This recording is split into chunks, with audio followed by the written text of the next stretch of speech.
Olá, tudo bem? Seja bem-vindo à 8ª aula do Instituto Bíblico Digital. Você deve se lembrar que o tema das nossas últimas aulas e também desta é o tema da salvação, é a soteriologia. Então nós estamos no decorrer dessas aulas explorando os diversos assuntos relacionados à salvação.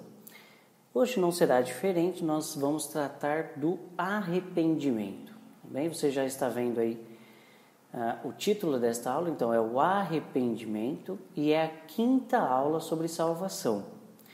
Para recapitular um pouco, você deve se lembrar que nas aulas anteriores nós começamos aí falando sobre o que é a soteriologia, o que é de fato a doutrina da salvação. Na aula seguinte, nós exploramos a profundidade, o que significou a queda humana. Então, basicamente, nós conversamos sobre por que precisamos de salvação. Na aula seguinte, falamos sobre a regeneração, que é esse processo do novo nascimento, esse processo onde Deus cria novamente um novo homem em nós, a partir aí da pregação do Evangelho, do poder da Palavra de Deus, do poder do Espírito Santo e baseado no sacrifício de Jesus. Depois, na aula seguinte, falamos sobre fé. Na aula passada nós falamos bastante sobre a fé. E falamos sobre o autor e consumador da fé, isto é, pegamos esse caminho desde o começo da fé, da criação dela, e qual é o caminho que a fé percorre até chegar novamente no consumador da fé. Então a fé percorre um caminho, não é? Ela é gerada no coração humano a partir da palavra e ela cumpre o seu propósito quando opera para a salvação de um ser humano, de uma pessoa, e continua operando a salvação dessa pessoa com o passar do tempo na vida dessa pessoa e vai operar até a pessoa morrer em Cristo, dormir em Cristo, para ressuscitar no último dia, ou ainda até a volta de Cristo. Essa fé, então, percorre todo esse caminho até consumar-se no Cristo, quando no dia de Cristo a salvação for plenamente manifestada, e assim essa fé terá atingido todo o seu propósito e glorificará a Deus dessa forma. Nós vimos isso na aula passada. E eu convido você, se você não assistiu às aulas anteriores, não perca de assistir, não deixe de assistir, porque são muito importantes. Você pode perceber que essa lógica que a gente está tratando aqui com relação à salvação, existe um encadeamento lógico para a gente construir uma espécie de perfil na nossa mente do que significa a salvação. E esses assuntos estão muito entranhados, misturados uns nos outros. Então não perca nenhum desses assuntos para quando nós formos avançando nas próximas aulas, você não ficar boiando em alguma parte, alguma coisa que a gente compartilhar, tudo bem? Então vamos já para o conteúdo desta aula, e nesta aula nós trataremos então do arrependimento, o que é o arrependimento, quando ocorre o arrependimento, e aí nós vamos ver que o arrependimento acontece tanto na conversão do ser humano, como também acontece no processo da santificação. E a conversão e a santificação nada mais são do que esse processo todo da salvação. Tudo bem? Então, o arrependimento é para salvação. Portanto, esse arrependimento acontece na conversão e também na santificação. Ele vai aparecer na vida do cristão por todo o caminhar dessa pessoa com Cristo, tudo bem? Então, vamos começar aqui. Vamos começar tratando então sobre o que é arrependimento. E antes um pouco eu quero só dar uma recapitulada, porque nós já vimos que o ser humano caiu, não é? Ele caiu lá no Jardim do Éden, ele pecou, e a queda humana significou uma separação entre Deus e o homem, uma quebra da comunhão. O homem passou a fazer parte, a participar da rebelião de Satanás. Então é como se o ser humano mudasse mesmo de lado e deixasse mesmo a comunhão com Deus. E a Bíblia conta a história de como Deus está resgatando a humanidade, trazendo a humanidade de volta para o estado de comunhão com Ele. E aí nós vimos isso em algumas aulas anteriores. Depois nós vimos a respeito da regeneração. E aí eu quero conversar com você um pouco antes sobre onde está o arrependimento nesse processo. Nós já vimos que a regeneração é o novo nascimento, não é? É a recriação de um ser humano a partir da imagem e semelhança de Cristo. Nós vimos também que esse novo nascimento acontece pela fé no Evangelho, pela fé gerada a partir do poder do Evangelho. A Bíblia diz, novamente, que o Evangelho é o poder de Deus para a salvação de todo aquele que crê. Então, como é que nós somos regenerados? Somos regenerados por meio da fé. Isso não vem de nós, é dom de Deus.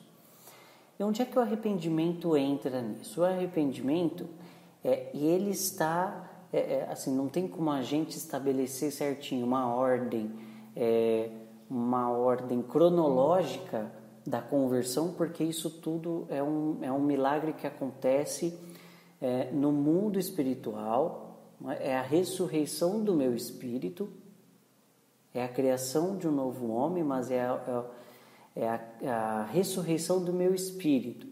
E uma vez que isso acontece no mundo do espírito, no mundo espiritual, não tem como a gente estabelecer uma sucessão de fatos como nós conhecemos no nosso mundo natural, porque o nosso mundo natural, ele é, vamos dizer assim, recheado de tempo e de espaço.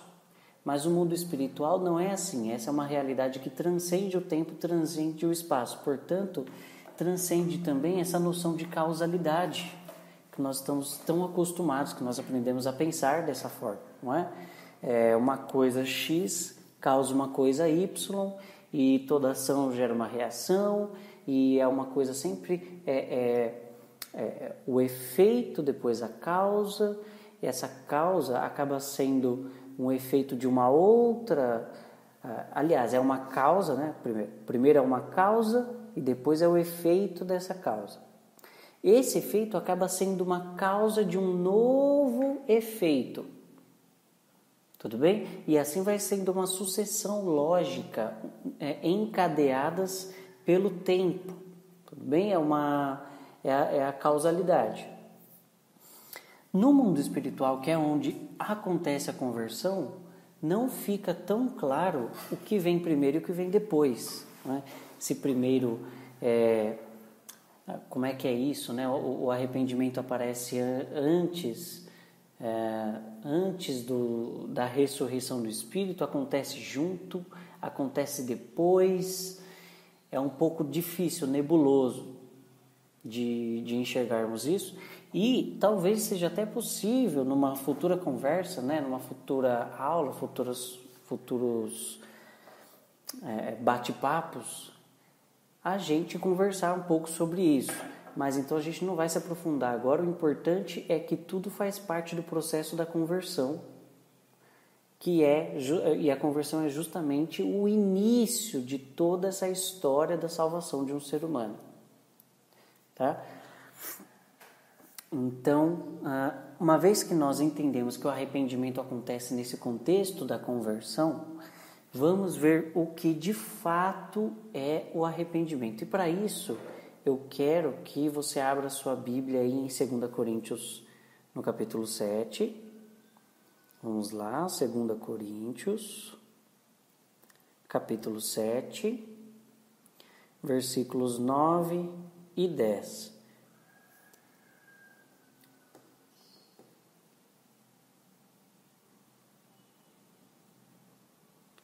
Aqui Paulo está falando, com os coríntios e tem um contexto bem interessante na parte anterior, nos versículos anteriores, onde Paulo está anunciando a chegada de Tito naquela igreja, mas veja o que Paulo fala então nos versículos 9 e 10. Agora me alegro não porque fostes contristados, mas porque fostes contristados para arrependimento. Pois fostes contristados, novamente, para arrependimento. Por que fostes contristados para arrependimento? Porque fostes contristados segundo Deus, para que da nossa parte nenhum dano sofresseis. Porque a tristeza segundo Deus produz arrependimento para a salvação, que a ninguém traz pesar, mas a tristeza do mundo produz morte. Eu vou ler novamente um pouco mais rápido. Agora me alegro, não porque fostes contristados, mas porque fostes contristados para arrependimento, pois fostes contristados segundo Deus, para que da nossa parte nenhum dano sofresseis, porque a tristeza segundo Deus produz arrependimento para a salvação, que a ninguém traz pesar. Mas a tristeza do mundo produz morte. Então, Paulo está dizendo aqui, ele está trazendo que alguém, um ser humano, pode se arrepender, e esse arrependimento vai ser o resultado de uma tristeza segundo Deus, e também pode acontecer uma tristeza segundo o mundo. E essa tristeza segundo o mundo, qual é o resultado dela? O pesar. Não é? Para que da nossa parte nenhum dano sofresseis, porque a tristeza segundo Deus, veja bem, a tristeza que vem de Deus, uma tristeza baseada em Deus, não é? A tristeza baseada em Deus, uma tristeza segundo Deus, produz arrependimento, que a ninguém traz pesar, mas a tristeza do mundo produz morte. Então, o que é que traz pesar? O que traz pesar é a tristeza segundo o mundo. E o resultado disso, o resultado final disso é a morte. Então, num primeiro momento, para que a gente consiga definir o arrependimento de forma um pouco mais fácil, vamos primeiro definir o que é esse pesar. Sempre a gente faz assim, tenta traçar um viés comparativo, e esses vieses comparativos ajudam-nos a compreender um conceito. Então, para entendermos o arrependimento que é gerado pela tristeza segundo Deus, primeiro vamos compreender o que é o pesar, gerado pela tristeza segundo o mundo. Tudo bem? E o que é, então, o pesar? Eu vou ler várias vezes o texto no decorrer dessa aula, para a gente não perder de vista o que está sendo dito aqui. Então, em primeiro lugar, esse pesar, ele é resultado da tristeza segundo o mundo. Então, o texto está nos dizendo que o mundo, os sistemas mundanos, a realidade da queda humana, esse mundo gera algum tipo de tristeza no ser humano. E agora, como é que esse mundo gera alguma tristeza no ser humano? E veja bem que esse texto está comparando arrependimento e pesar. E aí o que ele está dizendo é que existe uma tristeza pelo pecado, existe algum tipo de percepção pelo pecado que não vem de Deus, que é segundo o mundo. E essa tristeza pelo pecado gera pesar. Então, o pesar é o resultado de alguma conclusão humana. Por quê? Porque veja que a nossa vida em Cristo, o nosso viver em Cristo não está envolvido nesse circuito, no circuito do pesar. O pesar não é resultado de uma obra do Espírito Santo, de uma pregação da palavra de Cristo que a gente ouviu, não é resultado de uma leitura bíblica, não é resultado da ação poderosa de Deus em nós. Não, o pesar, ele é resultado de uma percepção do mundo, porque o pesar é segundo o mundo, conforme diz o texto. Então, ele é uma conclusão humana baseada na ideia e na percepção que um ser humano caído pode chegar a ter a respeito de Deus. Então veja que todos os seres humanos, não necessariamente só os convertidos, mas todos os seres humanos podem conhecer algo sobre Deus. Todos os seres humanos podem estudar sobre Deus. Todos os seres humanos podem conversar sobre Deus.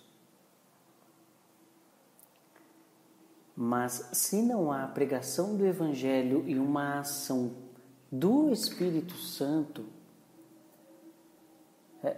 agindo ali naquela conversa, naquela pregação, naquele encontro, então o que vai acontecer com o ser humano é que ele não vai conseguir, ele não vai chegar ao arrependimento.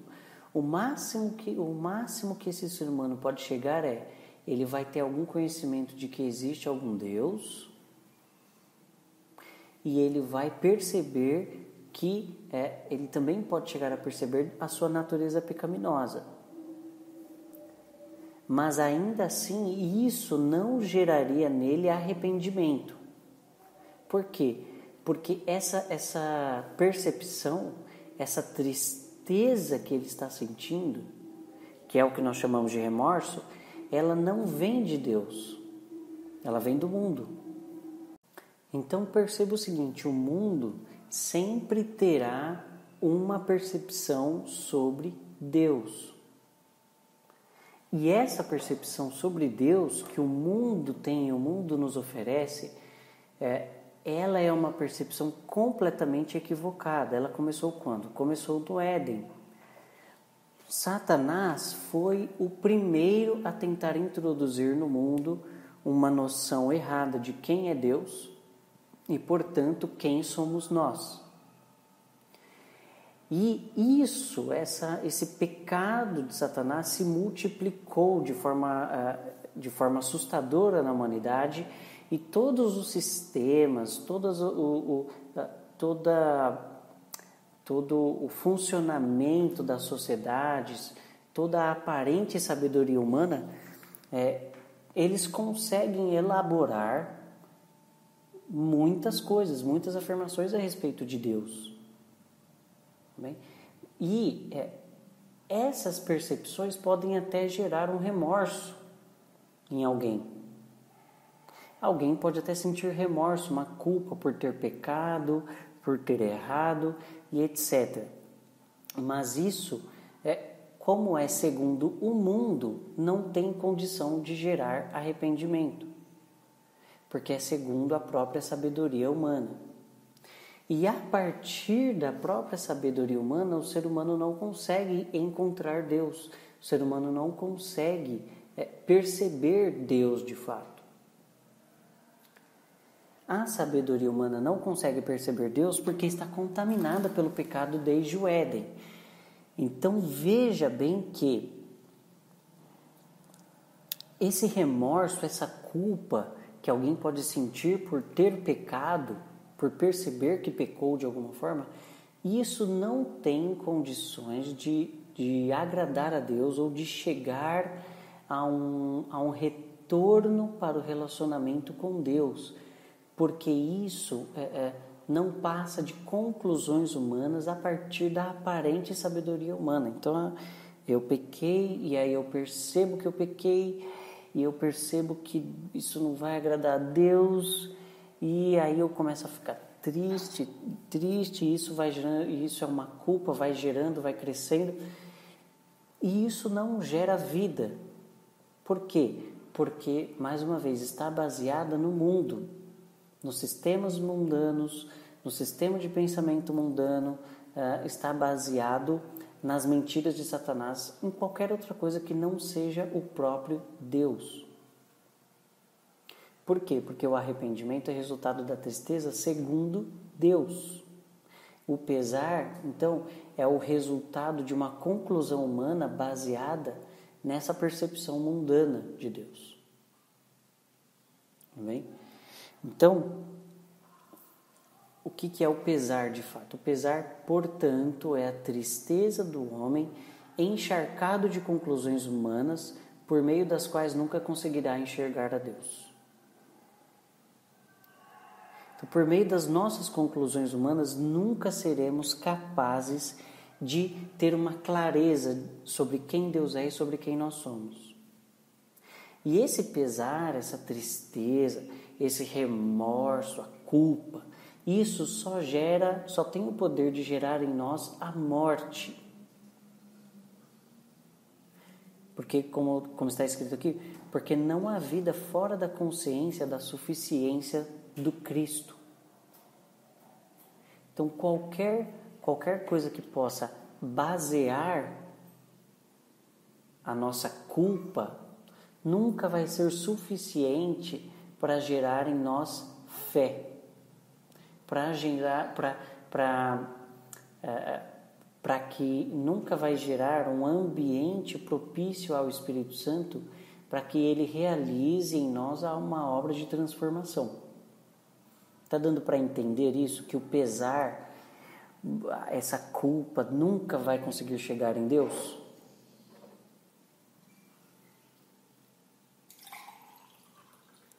Então tem muita gente que peca e quando peca começa a punir a si mesmo, começa a praticar a autopenitência, começa a praticar, a praticar pensamentos hostis para si próprio. Então assim, eu pequei, eu sou mesmo uma pessoa terrível, eu não presto. Nossa, eu desisto de mim, eu não valho nada, e é isso aí e tal. Talvez com uma esperança de que essa autopunição possa nos aproximar de Deus. Tem gente que inclusive se castiga fisicamente, castiga a si próprio fisicamente, pensando que isso tem alguma aparência de humildade ou alguma aparência de arrependimento, mas é só aparência mesmo, porque a culpa e o remorso não são operações do Espírito Santo, porque essa tristeza não é segundo Deus, essa tristeza é segundo o mundo, conclusões humanas, pensamentos humanos, achismos humanos não baseados no Evangelho, não baseados na palavra de Deus e no poder do Espírito Santo. Tudo bem?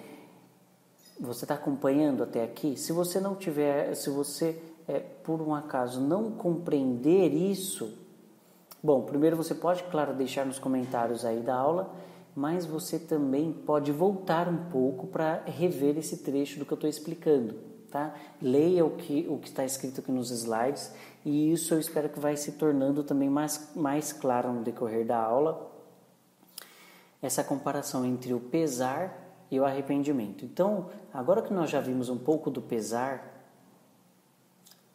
vamos ver uma definição do arrependimento. Vamos construir aqui juntos uma definição do arrependimento.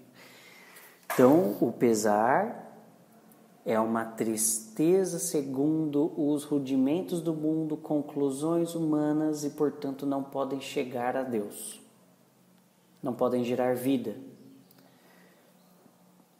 E o arrependimento? O arrependimento é resultado do quê? Não é resultado de uma tristeza segundo o mundo. O arrependimento é o resultado de uma tristeza segundo Deus. E isso é muito importante.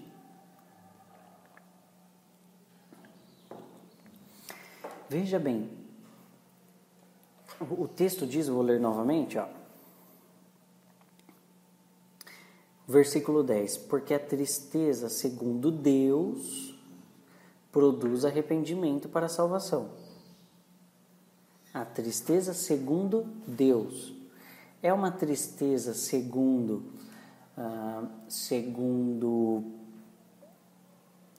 conversas sobre Deus? É uma tristeza segundo livros que trazem elucidações sobre Deus? Não. É uma tristeza segundo o próprio Deus. Então, nós sabemos que Deus é a Trindade, não é? Deus é o Pai, o Filho e o Espírito Santo, esse é o nosso Deus. São 3 pessoas de um só Deus. E este Deus, a Trindade, por si só,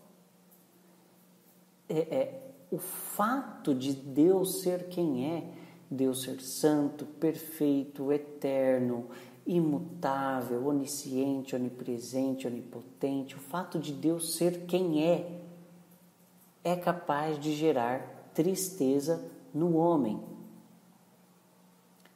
Então veja, não é o arrependimento, o texto não está dizendo que é o resultado, que é o resultado da tristeza segundo a palavra de Deus. Está dizendo que o arrependimento é o resultado da tristeza segundo o próprio Deus. Então é possível estabelecer um processo aí, um caminho, que é o seguinte. Então Deus está buscando a humanidade e Ele vai em busca de cada ser humano como? Ele, por meio da pregação do Evangelho, a palavra de Cristo, né, é pregada ao ser humano e aí gera fé, o ser humano nasce de novo e tal. E o arrependimento, então, é o quê? Acontece como?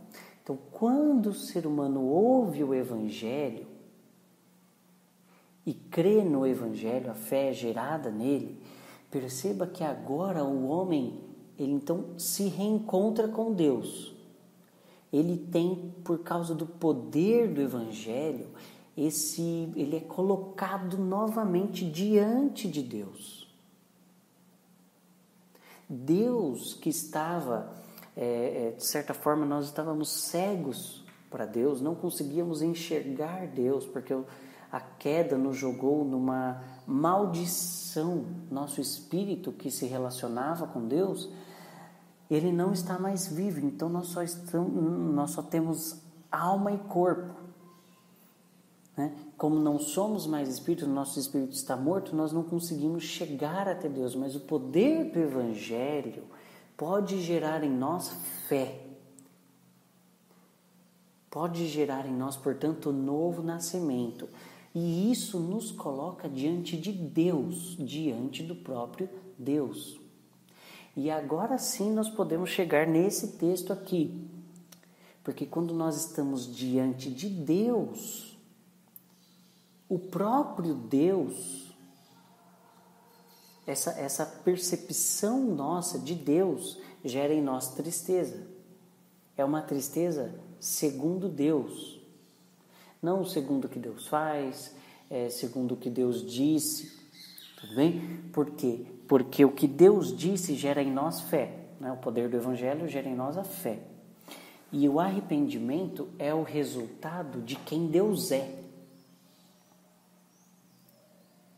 A fé é resultado pelo que Deus diz. E o arrependimento é o resultado de quem Deus é.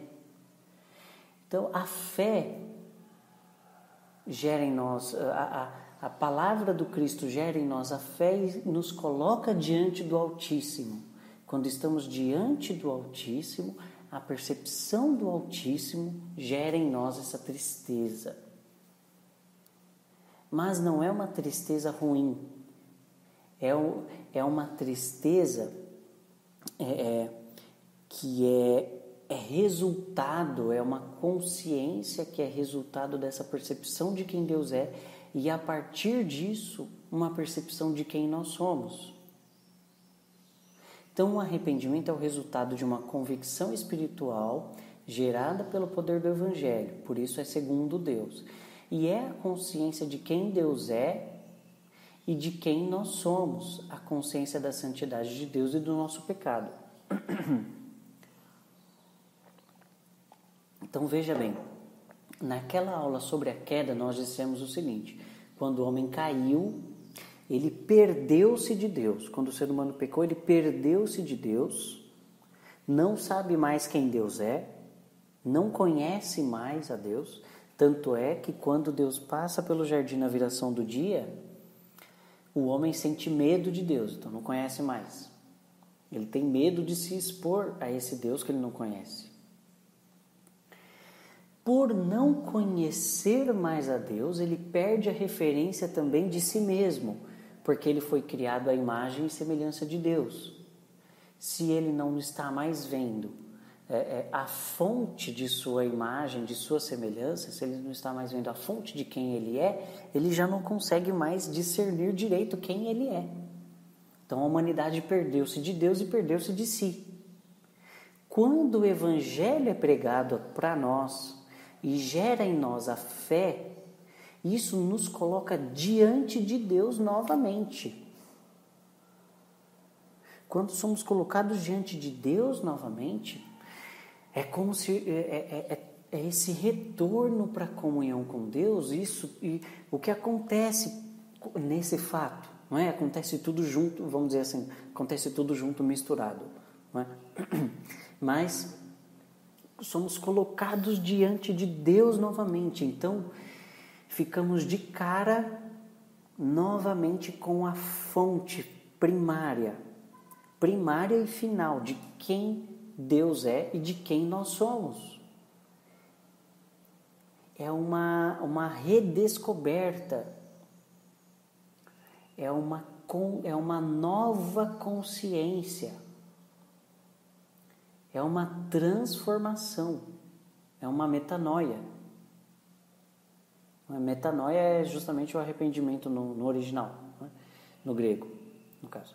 Então, quando somos colocados diante de Deus, inevitavelmente percebemos quem Deus é, um Deus santo, justo, perfeito, que é um Deus maravilhoso, mas que para nós que acabamos de perceber de novo quem Deus é, para nós isso é terrível, porque ao mesmo tempo que nós percebemos quem Deus é, nós percebemos quem nós somos. Nós conseguimos de fato olhar para nós novamente e perceber que nós não somos nada daquilo que deveríamos ser. Porque a referência última de quem nós somos, a fonte da nossa imagem e semelhança, está diante de nós.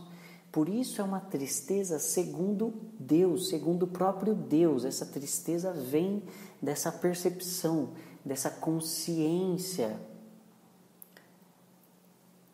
que retorna para o ser humano. O ser humano já teve uma consciência assim lá no Éden, né, de quem Deus era e quem ele era. E com a queda nós perdemos isso. Então veja que o arrependimento é um choque, é o resultado de um choque, é o resultado é o resultado de um impacto. Um impacto. O Evangelho é pregado, a fé é gerada em nós. Quando nós percebemos, estamos diante de Deus, que a fé foi gerada. A fé nos coloca diante desse Deus e imediatamente temos esse choque, esse impacto. quem Deus é e quem nós somos. Isso é um retorno existencial para a nossa referência de imagem e de identidade. Isso vai gerar em nós tristeza. Por que gera em nós tristeza? Porque nós percebemos essa completa incongruência entre nós, pecadores, e esse Deus plenamente santo, justo, perfeito, eterno, etc. Então, deu para perceber qual é o tipo de consciência que é o arrependimento? Vamos passar para o próximo slide? Então, o arrependimento é, portanto, a plena concordância entre o homem e Deus, operada pelo Espírito Santo para nos tornar mais parecidos com Jesus. Veja bem. Então, o arrependimento é a plena concordância entre o homem e Deus. Por que isso? Porque é uma tristeza, essa tristeza segundo Deus que gera o arrependimento, nos faz perceber a verdade. Nós finalmente percebemos a verdade sobre quem Deus é e sobre quem nós somos. Não estamos mais debaixo de uma mentira, porque a vida toda, antes de nos convertermos, a gente aprendeu a ser gente do jeito errado, com a nossa cultura, com os nossos pais, mesmo que os nossos pais fizeram o melhor que eles podiam, mas os nossos pais, também como nós, são pecadores. Então nós aprendemos com o mundo, com os sistemas mundanos, com os nossos pais, com a nossa cultura. Aprendemos a ser gente, né? Nos tornamos a pessoa que nós conhecemos. A gente se torna essa pessoa também baseado nos nossos desejos, pensamentos, baseado também nos traumas que a gente sofreu, baseados nas sugestões que muitas vezes o adversário conseguiu dar a nós. Então é todo um conjunto de fatores que vão gerando essa pessoa que nós somos antes de nos convertermos. Mas essa pessoa foi gerada, então ela está morta em seus delitos e pecados. Então ela amadureceu na morte, ainda no seu estado de morte. Então nós finalmente saímos da mentira, saímos de uma dimensão do engano, de uma cegueira espiritual. Agora nós estamos diante da verdade sobre quem Deus é e sobre quem nós somos. E quando nós somos então colocados diante de Deus, essa verdade para nós é inegável. Quando somos colocados diante de Deus, essa percepção do real, da verdadeira realidade sobre quem Deus é, e finalmente nós percebermos mesmo quem nós somos, aí nós imediatamente sabemos que estamos diante da verdade, porque estamos diante do próprio Deus, não é? Então sabemos que estamos diante da verdade e sabemos que portanto, devemos concordar com aquela percepção. E qual é essa percepção? É a percepção de que Deus é um Deus santo, justo, e totalmente verdadeiro e bom. Nós somos pecadores, maldosos, mentirosos. Estamos debaixo de maldição. E qual é o resultado imediato disso? Nós sabemos que naquele momento nós temos a percepção de que não há esperança para nós, a não ser que o próprio Deus realize um movimento de salvação na nossa direção. É uma consciência de que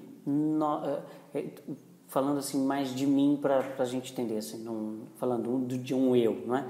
Então, é uma consciência, eu fui colocado diante de Deus, percebi, portanto, estou diante de Deus, então percebi a verdade sobre quem Deus é, portanto, a verdade sobre quem eu sou, uma consciência nova, uma nova mente sobre quem eu sou. Minha mente foi transformada nesse momento.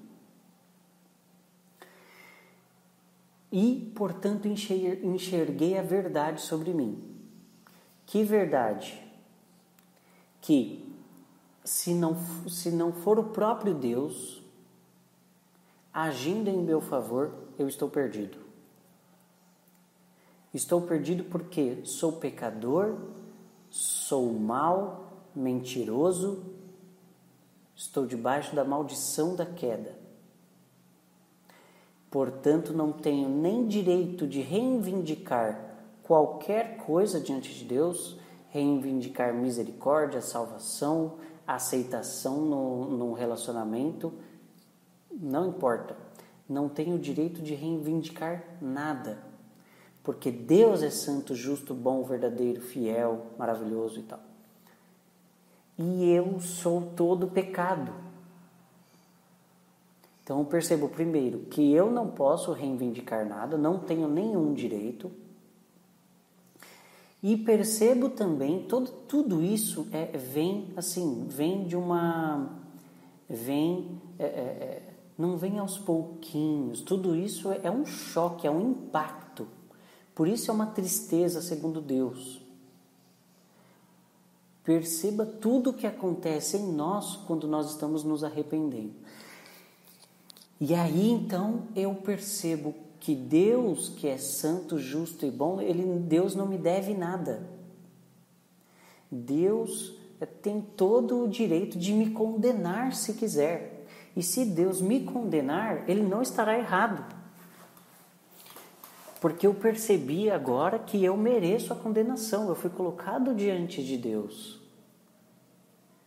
Eu descobri a verdade. Houve uma transformação na minha mente quando eu fui colocado diante de Deus. Então é uma tristeza segundo Deus que me faz perceber e concordar com Ele que eu de fato mereço a condenação.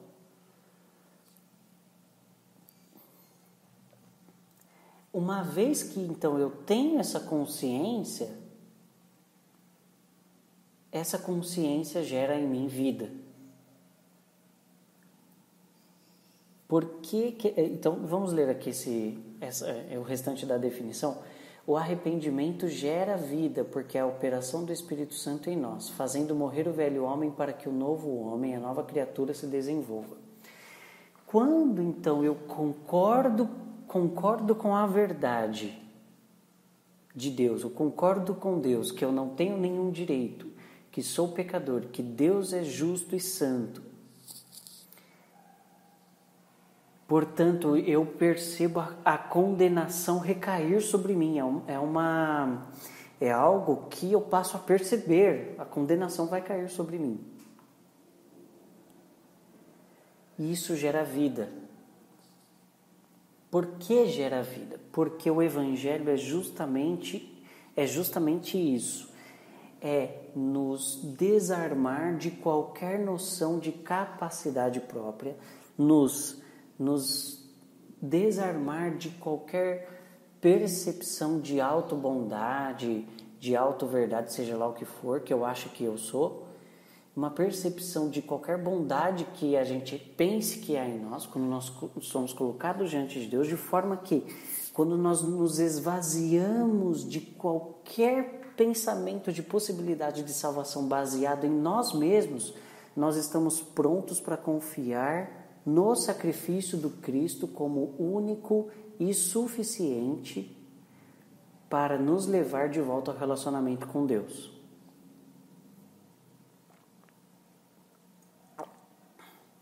Por isso que a Bíblia diz que sem arrependimento não há remissão de pecados.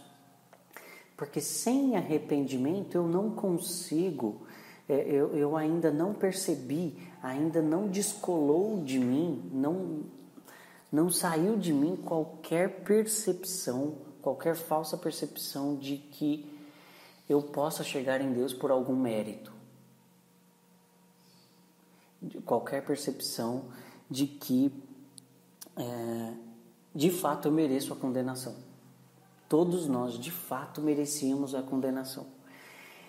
O arrependimento, então, ele está pronto para gerar vida. No momento em que o arrependimento é operado em nós, é eficaz em nós, ele está pronto para gerar vida, porque agora a gente sabe mesmo que não dá para confiar em nós mesmos, não dá para reivindicar nada, não dá para acreditar que Deus nos deva nada. Não.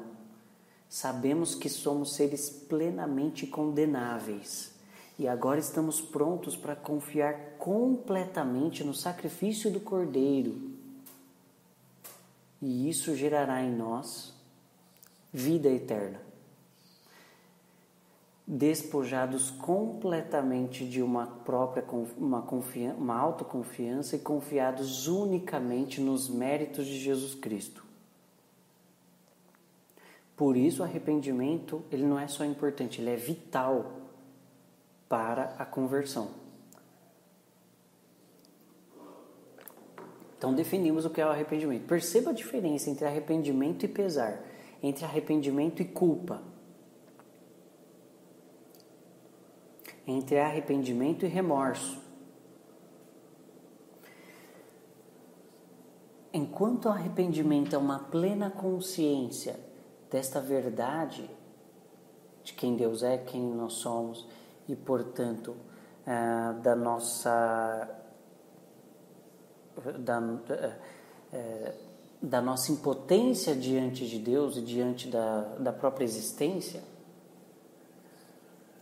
E isso gera em nós vida, porque agora estamos prontos para crer no sacrifício do Cordeiro como suficiente. Enquanto isso, o pesar é o quê? O pesar é uma conclusão minha de que eu sou mal mesmo, e aí eu começo a me sentir mal porque eu não satisfiz, não fui capaz de satisfazer a minha própria definição de Deus e de mim mesmo. Não pude satisfazer aquilo que eu penso de Deus, aquilo que eu penso de mim, então fico frustrado, isso é uma culpa, é um remorso. O arrependimento é uma consciência no meu espírito, porque fui colocado diante de Deus. Por isso o arrependimento é gerado pela tristeza segundo Deus. Bem? Então vamos ler novamente esses 2 versículos para que fique isso bem claro. E agora me alegro não porque fostes contristados, mas porque fostes contristados para arrependimento. Pois fostes contristados segundo Deus, para que da nossa parte nenhum dano sofresseis. Porque a tristeza segundo Deus produz arrependimento para a salvação, que a ninguém traz pesar, mas a tristeza segundo o mundo produz morte. Então, isso é arrependimento. Bem? Agora, vamos usar esses minutos finais para responder as próximas perguntas, que é quando acontece o arrependimento. O arrependimento, então, acontece no momento da conversão e ele também continua acontecendo na vida do cristão, daquele que se converteu. Até Jesus voltar para buscar a sua igreja vai ser assim, ou até a pessoa dormir em Cristo, morrer em Cristo, a vida dela acontece de arrependimento em arrependimento. Vamos ler o versículo aqui, Atos 11, 18. Atos 11, 18, para nós ilustrarmos o arrependimento aí acontecendo na conversão. E ouvindo eles estas coisas, apaziguaram-se e glorificaram a Deus, dizendo: logo também aos gentios foi por Deus concedido o arrependimento para a vida. Então, esse texto aqui está falando sobre aquele evento de Cornélio, não é? Pedro estava na casa dele, aí ele tem aquela visão do lençol com os alimentos, e ele recebe uma visita dos empregados do Cornélio, era um centurião romano, Cornélio. Ele vai então para a casa de Cornélio, que era um gentil. Ele então começa a pregar o evangelho para Cornélio, e Cornélio, enquanto ouvia o evangelho, se converteu. E o texto diz assim, enquanto eles... Quer ver como o texto diz aqui? Enquanto Pedro ainda falava estas coisas, falava do evangelho, caiu o Espírito Santo sobre todos os que ouviam a palavra. Então veja como é uma coisa que não tem como a gente definir qual é a velocidade que acontece a conversão. É um evento no mundo do espírito. Acontece no mundo espiritual. O espírito do Cornélio ressuscitou, ele creu no evangelho, o espírito ressuscitou, ele se arrependeu. Foi algo muito fora do nosso alcance, essa questão do que vem primeiro, o que vem depois, e qual é a rapidez disso. E a questão é que o texto aqui diz, o versículo 18, diz que, ouvindo eles estas coisas, ouvindo eles o evangelho, né, o pessoal na casa de Cornélio. Aliás, não, aqui ouvindo os judeus sobre a conversão de Cornélio, olha o que os judeus disseram. Logo também aos gentios foi por Deus concedido o arrependimento para a vida. Então esse é o arrependimento no processo da conversão. É o evangelho sendo pregado para alguém e a pessoa se converte. E o arrependimento acontece na conversão. Tudo bem? Quais são os outros momentos em que acontece arrependimento? Depois da conversão, nós continuamos nos arrependendo. Por quê? Porque o Espírito Santo continua, por meio da sua palavra, por meio da ação dos dons na Igreja do Senhor, ele vai nos colocando cada vez mais diante de Deus. E conforme vamos sendo colocados continuamente mais perto de Deus, colocados mais diante de Deus, e também, conforme somos cada vez mais expostos à palavra de Deus, mais o arrependimento vai sendo gerado em nós. Nós vamos percebendo cada vez mais quem nós somos. E, portanto, cada vez mais percebemos que precisamos de arrependimento. E aí o Espírito Santo vai, por meio dessa consciência de impotência da nossa parte, vai trabalhando em nós, aplicando a eficácia do sacrifício do Cordeiro em nós, transformando-nos a cada dia. Tudo bem? Então acontece nesses dois momentos, na conversão e no decorrer da vida do cristão. E o arrependimento na conversão é concedido, isso nós já falamos, é concedido em meio à pregação do Evangelho.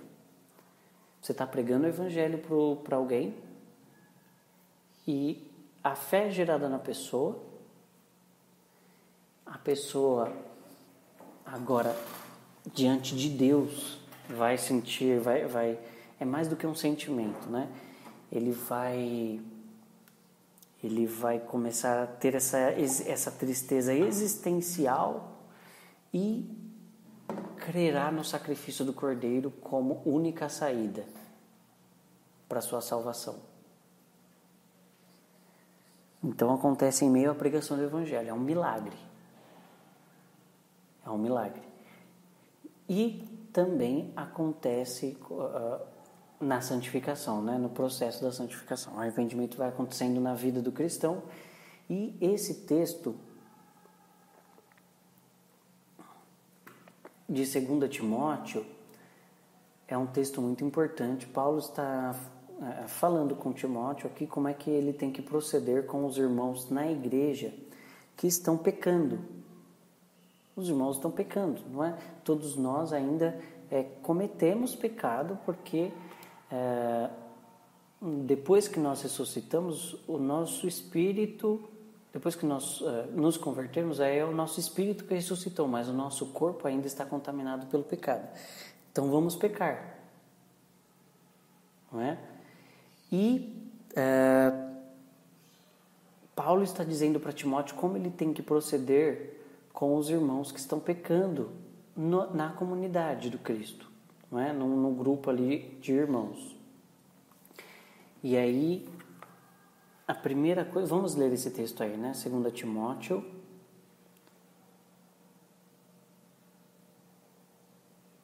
2, do 24 ao 26. Ora, é necessário que o servo do Senhor não viva a contender, não viva a brigar, discutir, e sim deve ser brando para com todos, apto para instruir, paciente, disciplinando com mansidão os que se opõem. Na expectativa do quê? Na expectativa de que Deus lhes conceda não só o arrependimento para conhecerem plenamente a verdade. Veja bem, né? O arrependimento para conhecerem plenamente a verdade sobre quem são e sobre quem Deus é e tal. Mas também o retorno à sensatez, livrando-se eles dos laços do diabo, tendo sido feitos cativos por ele para cumprirem a sua vontade. Então, Paulo está dizendo que se algum de nós peca, né, vamos dizer que um irmão nosso, próximo a nós, pecou, nós temos de instruí-lo e ensiná-lo, corrigi-lo com sabedoria, mansidão, com brandura, sem qualquer postura de julgamento, na expectativa que Deus conceda arrependimento, intercedendo também por isso. E na expectativa de que Deus conceda esse arrependimento. Não é pelo meu muito falar, pelo meu argumentar, não é pela minha presunção de santidade, não é pelo meu moralismo que eu vou livrar ninguém do pecado. É pregando a palavra de Deus, corrigindo a pessoa com mansidão, com brandura, sabendo que a pessoa é tão pecadora quanto eu, é que eu vou poder ter a expectativa de que o Espírito Santo vai socorrer a pessoa com arrependimento. Então, na vida cristã, esse texto, em primeiro lugar, esse texto, ele está dizendo o seguinte, que na vida cristã não há espaço para o individualismo. Porque muitas vezes o Espírito Santo vem e nos socorre, de forma que a gente pecou, o Espírito Santo me socorreu naquela hora e eu me arrependi. Pedi perdão ali mesmo e foi maravilhoso e tal. Mas muitas vezes eu estou numa situação tão complicada que eu preciso dos meus irmãos me corrigindo com brandura e mansidão, porque é a partir daí que o Espírito Santo vai trabalhar, que o Espírito Santo vai conceder-me ocasião de arrependimento. Muitas vezes a gente fica só olhando para algum irmão que está pecando, que está cometendo algum pecado, principalmente se for um pecado moral, então aí nem se fala, a gente já olha e já puxa, nossa, esse irmão aí é complicado, hein? Nossa, esse aí é pecador, esse aí é difícil, ele é tão pecador quanto eu e você.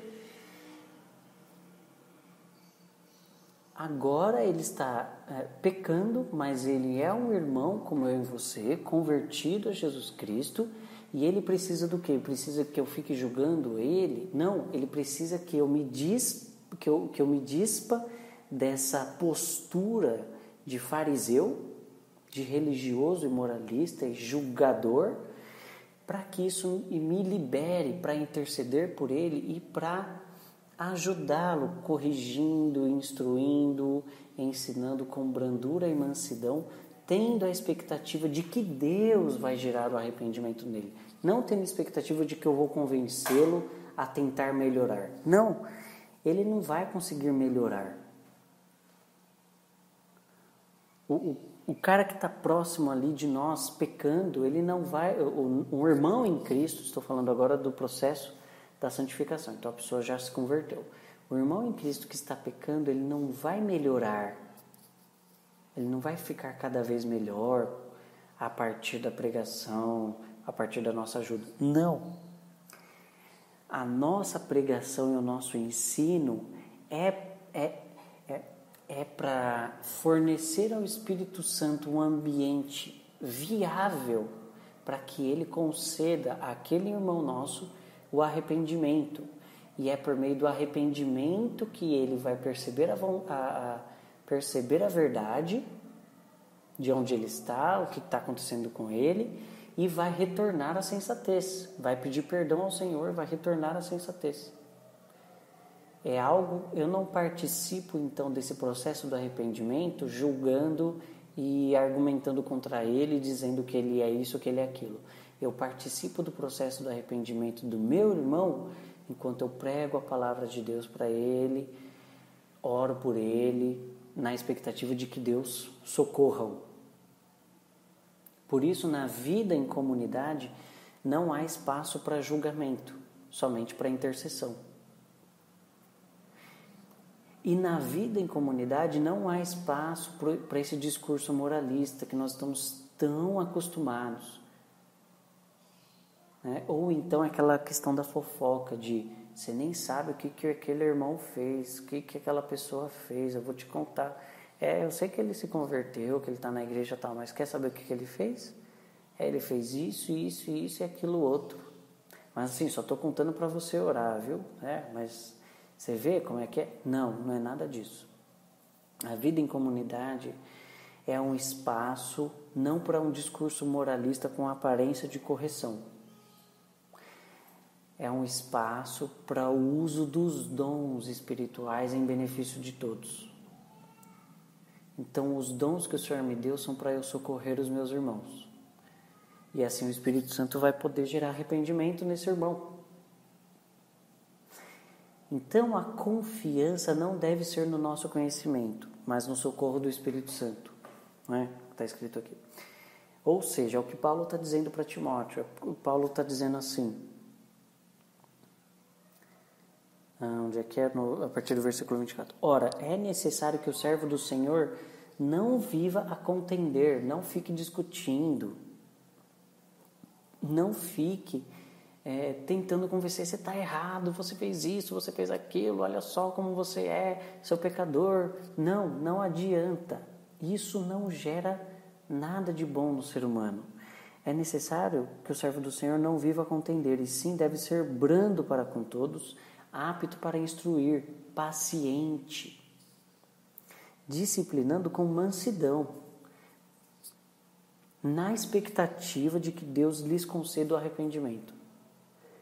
Então a confiança é no poder do Espírito Santo, não na minha própria sabedoria, ou no meu próprio conhecimento, no que eu acho que sei. Veja como o Espírito Santo vai trabalhando o arrependimento, trabalhando na vida da igreja pelo arrependimento, e ele vai gerando arrependimento pela própria ação dos dons que ele concedeu à igreja. Então, o arrependimento para a santificação é o resultado da justa operosidade da comunhão entre os irmãos. O arrependimento acontece num ambiente de plena comunhão.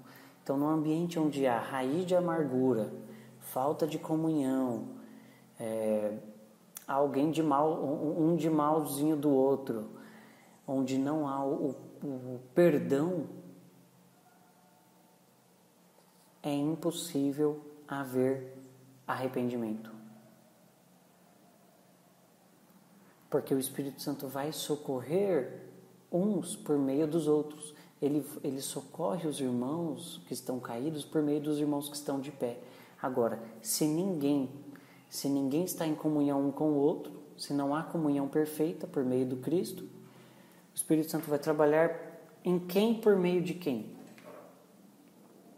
Por isso o arrependimento é então o resultado dessa justa operosidade da comunhão entre os irmãos. E aí, por fim, a vida da igreja em perfeita comunhão é sinal de maturidade em Cristo. Aquele que é maduro em Cristo anda de arrependimento em arrependimento. Então veja, olha isso. Quando é que você sabe se um irmão, se um cristão é maduro em Cristo? Se ele tem maturidade? Quando ele está em comunhão com seus irmãos. Quando não há raiz de amargura, quando ele não não tem aquela postura farisaica, religiosa, moralista de julgar aqueles que estão pecando. Pelo contrário, quando ele vive em plena e perfeita comunhão com seus irmãos em Cristo. Quando o Espírito Santo tem liberdade para usar os dons dele para agir em cada um daqueles irmãos que estão ao redor dele. E aí esse cristão, esse irmão, como ele é maduro em Cristo, está em comunhão com os irmãos, ele pode andar de arrependimento em arrependimento. Hoje eu me arrependi do pecado X, porque o Espírito Santo me socorreu ali. O meu irmão foi usado por Deus para dizer, olha, você está precisando conversar com Jesus sobre isso aqui que está acontecendo com você. Você percebeu isso? Você percebeu aquilo? Está acontecendo isso com você. Precisa conversar com Jesus. Aí preciso mesmo. Então o Senhor me colocou diante dele. Isso gerou arrependimento em mim. E aí eu me arrependi hoje disso. Amanhã o arrependimento acontece por outra coisa. E assim, mais e mais eu vou me tornando cada vez mais parecido com Jesus Cristo. De arrependimento em arrependimento. Percebeu? Percebeu a profundidade desse choque, desse impacto que acontece em nós quando acontece o arrependimento?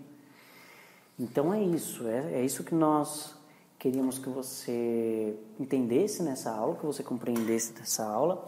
E eu sei que pode ter sido um pouco complicado ali, principalmente no início, mas não deixe de ver de novo se você não compreendeu alguma coisa. Veja novamente a aula, mande sua dúvida aí nos comentários.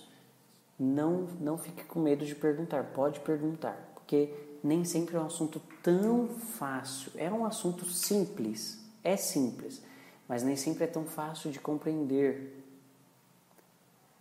Tudo bem? Então, esses textos bíblicos vão lançando luz sobre esses temas. E aí, vamos explorando cada vez mais esses temas conforme o passar das aulas. Tudo bem?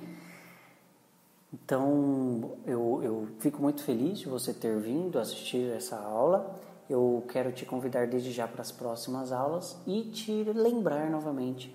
Não deixe de ver as aulas anteriores se você ainda não viu. Se você gostou dessa aula, deixa o likezinho aí no YouTube, se você está vendo pelo YouTube. E não se esqueça que essas aulas estão disponíveis na plataforma do YouTube por tempo limitado. Então compartilhe o mais rápido possível com essa aula com qualquer pessoa que você sabe que seria proveitosa, essa aula, para quem você sabe que seria proveitosa. E eu quero também reforçar um convite para a nossa Semana Missionária, não é? A Semana do Desafio Missionário, que o Instituto Bíblico Digital vai promover a partir da semana que vem, do dia 10. Se você clicar no link que está na descrição, você vai ter um compêndio aí das informações sobre esse desafio missionário. Teremos lives, teremos um curso rápido sobre base bíblica de missões, teremos desafios práticos em missões, interações com missionários. Então vai ser bem completo, um evento totalmente gratuito, tá? Pelo YouTube e por outros canais também. Então venha para esse desafio missionário, convide quem você conhece que se interessa por missões e eu te convido então para a próxima aula que acontece na sexta-feira também. Tudo bem? Então muito obrigado e tenha uma ótima semana. Fique na paz de Jesus. Deus abençoe.